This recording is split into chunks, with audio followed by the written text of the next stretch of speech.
Ladies and gentlemen, please welcome Mr. Scott Burrows. To succeed, to drive results, that takes grit. But what is grit?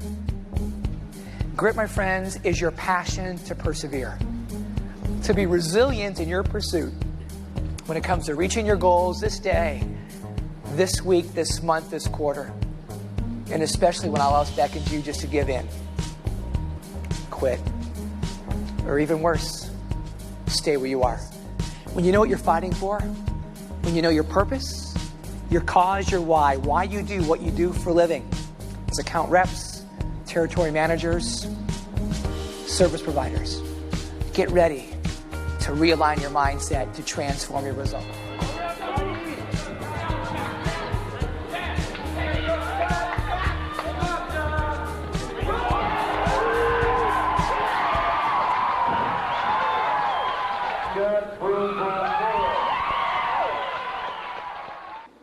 My life changed just a few months after celebrating that kickboxing victory on those gorgeous white sand beaches along the Gulf of Mexico at a place known as St. George's Island.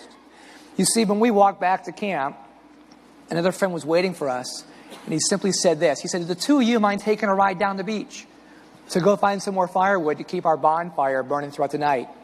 So we said, "Sure, why not?" And that's when I jumped into the passenger side of my buddy's car, and off we went. And it wasn't long thereafter when it happened. My friend Ed was driving way too fast. At the time, we didn't realize he may have had too much to drink, because for no apparent reason, on one dark road, Ed lost control of the wheel of that car. He ran off the road, and he crashed into a mound of sand, sending that car hurling into the air before tumbling back to earth end over end. And it was in that one defining moment that everything about my life would change. One of the first times that I came to, a few weeks later, Dr. Stringer walked into my room, and he goes, "Scott, I understand you've been complaining you can't move anything, your arms, your legs." And he goes, "And unfortunately, you've broken your neck, and you have a very serious spinal cord injury, and it has left you paralyzed from your chest down. Diagnosed a quadriplegic." Now, I do know you may never experience a situation as paralyzing as I've just described to you. But I do know you come here today with your own challenges, perhaps at home, in your work, the pressure to produce, to reach quotas, to meet the expectations of your customers. And perhaps in that, you and I share something in common. And if there's one thing I've learned firsthand about adversity, it's this. Life, my friends, it's what you make of it. And if you can focus more on those things over which you can control in your life, in the marketplace, it creates clarity. And that clarity can help you keep your vision clear and always in the forefront of your thinking, regardless of the challenges that are standing in front of you today. When I first started pushing a wheelchair, that's when one of my doctors, though, pulled me over. And he goes, "Scott, look, we know you're getting some movement back in your arms. Not uncommon for people who've been diagnosed with quadriplegic. But I think now more than ever, you need to understand the seriousness of your spinal cord injury and come to realize that the movement that you're getting back in your arms is as good as it's going to get."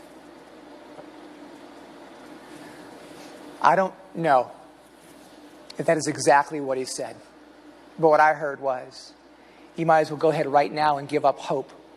Give up hope in the idea you'll ever come out of this chair. A couple years ago, I had the chance to give a talk to a U.S. sales team. Only their conference took place in Greece. No pressure for next year's conference. During our time together, the president and CEO of that company introduced to me one of their top producers, John Schmidt. Over dinner, John got down on one knee and he goes, "Scott, look, I played professional football for the New York Jets in the late 60s. And each and every day and all season long, our head coach would preach two words to the team: poise and execution. He kept saying if we can maintain our poise and execute every single play, then we would go on to do what everyone's predicting we won't do. Win a Super Bowl championship." And right then and there, I kid you not, the whites of his eyes They began to tear up. And he said, believe it or not, every single person on that team bought into what our coach was preaching. And with that, John reaches over and he pulls off a monster Super Bowl III championship ring. And he places it gently in the palm of my hand. No, he did not give me that ring. But he did point to two words that are engraved on the lower casing of that ring. What are they? Roll out. Poise and execution. Now, you may not recognize John Schmidt's name, but he was the one who was hiking the football to a name some of you may remember. Who am I talking about? Joe Namath.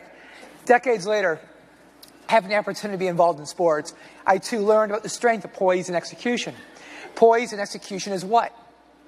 It has a lot to do with putting your mindset and grit into action.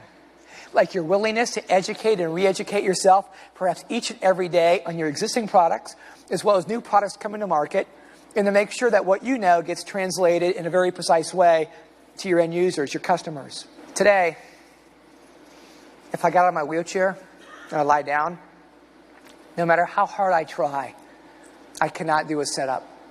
But back in the day, my lower back muscles were turned. I got to a point where I could lean over. Never forget the day I leaned over and I grabbed one of my different eyes. I grabbed the golf club, my old friend, and when I was able to grab onto that a bit, and it's when I was asking another one of my doctors, you know, the good one. But I was like, hey, doc, do you think if I continue to persevere, then maybe one day I'll come out of this chair? And he goes, Scott, look, I'm a fan, but I've never seen it done. And to get you to this point in your life, with all the success that you've had, have you ever met those people that are quick to point out what you may never achieve? Well, there's something I learned in my life so many years ago, and I know it to be the truth. Don't ever let your competition or someone else's beliefs paralyze you from achieving those things you believe in your mind that you just might be able to achieve.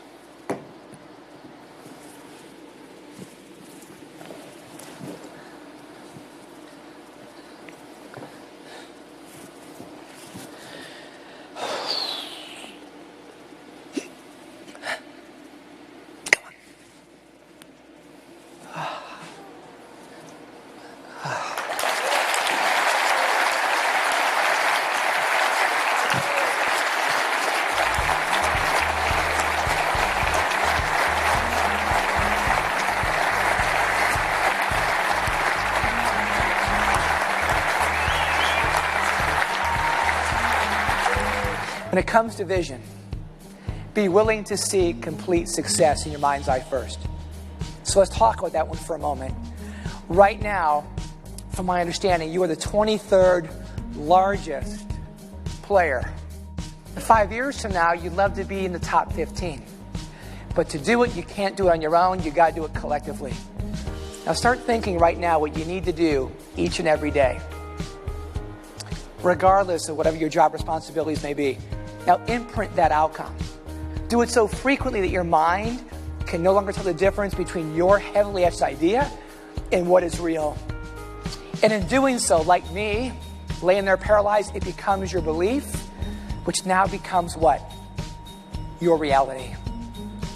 And in the word of Roger Van Eck, he's an author in creativity and design. In my opinion, this guy nails it. He said this: it sure is easier to tone down a wild idea than it is to tone up a boring one. So the way I see it, we need to be dreaming in Technicolor in all areas of our lives, and you need to continue doing it until your vision becomes your reality.